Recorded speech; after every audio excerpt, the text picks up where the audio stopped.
নমস্কার বন্ধুরা, জেবি কিচেনে সবাইকে স্বাগত। আশা করি আপনারা সবাই ভালো আছেন। আবার একটা নতুন ভিডিও নিয়ে আপনাদের সামনে চলে আসলাম। আসুন দেখুন আমি আজকে কি বানাই। এই যে পাস্তা, আজ আমি চিলি পাস্তা বানাবো। এই পাস্তা নিয়েছি এক বাটি, তার জন্য কর্নফ্লাওয়ার নিয়েছি, ময়দা নিয়েছি, রসুন কুচি, পেঁয়াজ এই পাপড়ি ছাড়িয়ে নিয়েছি, ক্যাপসিকাম নিয়েছি, স্প্রিং অনিয়ন নিয়েছি, একটু চিনি নিয়েছি, আর 3 রকমের সস নিয়েছি, চিলি সস, সয়া সস আর টমেটো সস। আর এখানে আদা বাটা, রসুন বাটা, আদা কুচি, কাঁচা লঙ্কা কুচি, কাঁচা লঙ্কা বাটা, সাদা তেল নিয়েছি, লবণ নিয়েছি স্বাদ মতো, আর একটু ধনেপাতা কুচি নিয়েছি। আসুন তাহলে কিভাবে আমি রান্নাটা করি সেটা আপনাদের সামনে দেখাবো। প্রথমে আমি পাস্তাটা সেদ্ধ করে নেব, তার জন্য জল গরম বসিয়েছি দেখুন। এবার এই জলে আমি একটু লবণ দিয়ে দেব, আর দেব একটু সাদা তেল। এবার জলটা ফোটার জন্য অপেক্ষা করব। দেখুন জল ফুটে উঠেছে, এবার আমি পাস্তাটা দিয়ে দেবো। পাস্তা আমি খুব বেশি সেদ্ধ করব না, মিনিট 2 মতো সেদ্ধ করে নেব। আর বন্ধুরা, আপনাদের কাছে আমার অনুরোধ, আমার ভিডিওটা না টেনে শেষ পর্যন্ত দেখবেন। আর আমি যেভাবে এই চিলি পাস্তা করছি একবার অন্তত বাড়িতে করে দেখবেন, আশা করি আপনাদের খুবই ভালো লাগবে, আর যে খাবে তারই ভালো লাগবে। এ দেখুন বন্ধুরা, এই সিদ্ধ হয়ে গেছে, খুব বেশি নরম করা যাবে না। আমি এবার জল থেকে তুলে নেবো। এই দেখুন এরকম সিদ্ধ হলে নামিয়ে নিতে হবে। এই যে নরমও হয়েছে, কিন্তু খুব নরম না। এবার আমি গ্যাসটা অফ করে দিয়ে আমি নামিয়ে নেব পাস্তাগুলো। এই দেখুন পাস্তাটা নামিয়ে নিয়েছি। এবার আমি ঠান্ডা জলে ধুয়ে নেব, না হলে বেশি সিদ্ধ হয়ে যাবে। এই যে পাস্তাটা ঠান্ডা হয়ে গেছে, এবার আমি পাস্তায় কিছু মশলা মেখে নেব। প্রথমে দিয়ে দেবো স্বাদ মতো লবণ দিয়ে দিলাম। লবণটা মাখিয়ে নিই। এবার দিয়ে দেবো কাঁচা লঙ্কা বাটা হাফ চামচ, লঙ্কাটা আপনারা নিজেদের স্বাদ মতো দেবেন। আর রসুন বাটা দিয়ে দেবো হাফ চামচ, আদা বাটা দিয়ে দেবো হাফ চামচ।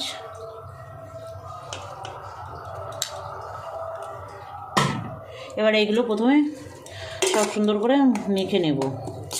আলতো হাতে মাখতে হবে যাতে পাস্তাগুলো ভেঙে না যায়। এই যে বন্ধুরা দেখুন, আমি মশলাগুলো মেখে নিয়েছি। এবার আমি একটু হাফ চামচ মতো গোলমরিচ গুঁড়ো দিয়ে দেবো, আর দেব কর্নফ্লাওয়ার দেব 2 চামচ,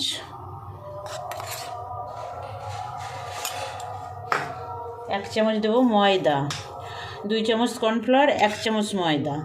এই মাপটা মনে রাখবেন, এই মাপেই দেবেন। বেশি হলে কর্নফ্লাওয়ার বেশি যাবে, ময়দাও বেশি যাবে। এবার এটা মেখে নেব।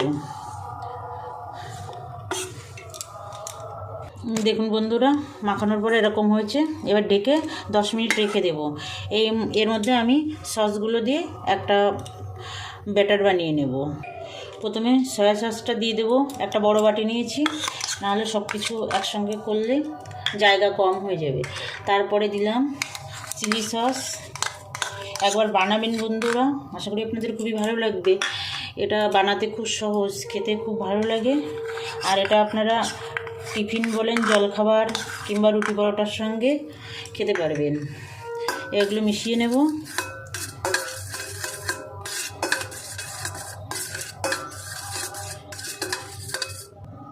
এবার 2 চামচ মতো জল দিয়ে দেবো এর মধ্যে, ঠান্ডা জল। এটা গরম জল না, ঠান্ডা জল। এর মধ্যে আমি এবার কর্নফ্লাওয়ারটা গুলে নেব। গরম জলে কর্নফ্লাওয়ারটা গুললে দলা হয়ে যায়, সেই জন্য সবসময় ঠান্ডা জল দেবেন। এই 1 চামচ কর্নফ্লাওয়ার দিয়ে দিলাম। আমি এটা বেশি ঝোল রাখবো না, সেই জন্য এইটুকু জল দিলাম। আপনারা যদি বেশি ঝোল করতে চান তাহলে বেশি জল দেবেন, তবে ঝোল না করাই ভালো। মাখা মাখা হলে এটা বেশি ভালো লাগে। আমার কাছে যেহেতু রেড চিলি সস নেই, তার জন্য আমি একটু চিলি পাউডার দিয়ে দিলাম কালারের জন্য। আপনারা ইচ্ছা হলে দেবেন, না হলে না দেবেন, কোনো অসুবিধা নেই। এই সসগুলো আমার গোলানো হয়ে গেছে। এবার এটা ঢেকে রেখে দিয়ে আমি পাস্তাগুলো ভেজে নেব। কড়াই গরম হয়ে গেছে বন্ধুরা, এবার তেল দিয়ে দেবো। দেখুন একটু এতটা তেল দিলাম।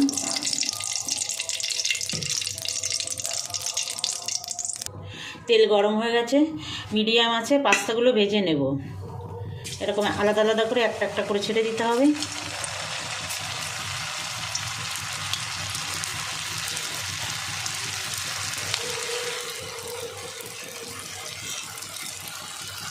দেখুন বন্ধুরা, দিয়ে দিয়েছি।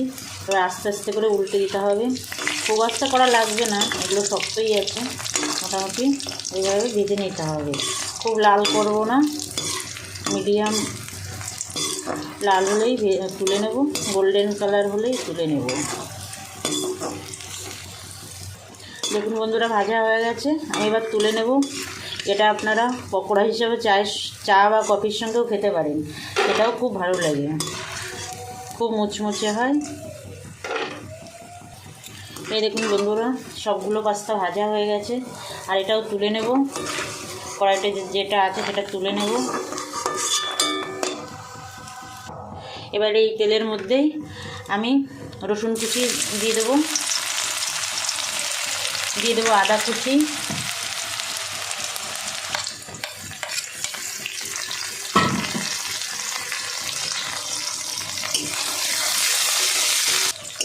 এবার পেঁয়াজের পাপড়ি ছাড়িয়ে রেখেছি সেগুলো দিয়ে দেবো।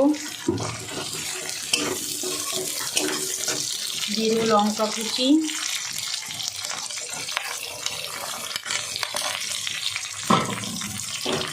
বন্ধুরা এটা কিন্তু হাই ফ্লেমেই করতে হবে, না হলে সবজিগুলো সব নেতিয়ে যাবে, নেতিয়ে গেলে এটা ভালো লাগবে না। এবার দিয়ে দেবো ক্যাপসিকাম কুচি, দিয়ে একটু 2 মিনিট ভেজে নেব। এবার আমি এই সস দিয়ে যেটা গুলিয়ে রেখেছিলাম সেটা দিয়ে দেবো। বাটিটা ধুয়ে একটু জল দিয়ে দেবো 1 চামচ মতন।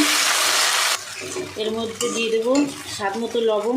লবণটা বন্ধুরা একটুখানি বুঝে দেবেন, কারণ সসে তো লবণ আছে, আর পাস্তাটা ফ্রাই করার সময় তো আমি লবণ দিয়েছিলাম। আর 1 চামচ চিনি দিয়ে দেবো, চিনিটাও আপনারা আপনাদের স্বাদ মতো দেবেন। আর যেসব বন্ধুরা আমার চ্যানেলটা এখনও সাবস্ক্রাইব করেননি তাদের কাছে অনুরোধ, আমার চ্যানেলটা সাবস্ক্রাইব করবেন, আমার সঙ্গে থাকবেন। আর যেসব বন্ধুরা আমার চ্যানেলটা সাবস্ক্রাইব করেছেন তাদের অসংখ্য ধন্যবাদ। আমার সঙ্গে থাকবেন, আমার ভিডিও দেখবেন, লাইক কমেন্ট করবেন। এবার আমি পাস্তাগুলো দিয়ে দেবো।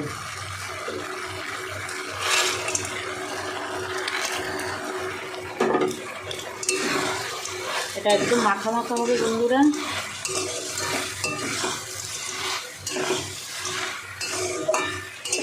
দেখুন কত সুন্দর লাগছে, খেতে কিন্তু দুর্দান্ত লাগে, বানাবেন।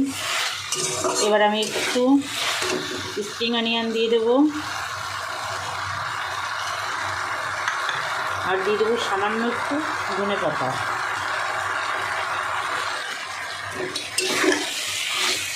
দিয়ে এবার আমি গ্যাসটা অফ করে দেবো।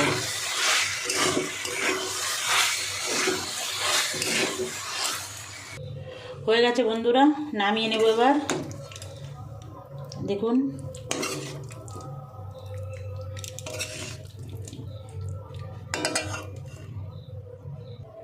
হয়ে গেছে বন্ধুরা, দেখুন চিলি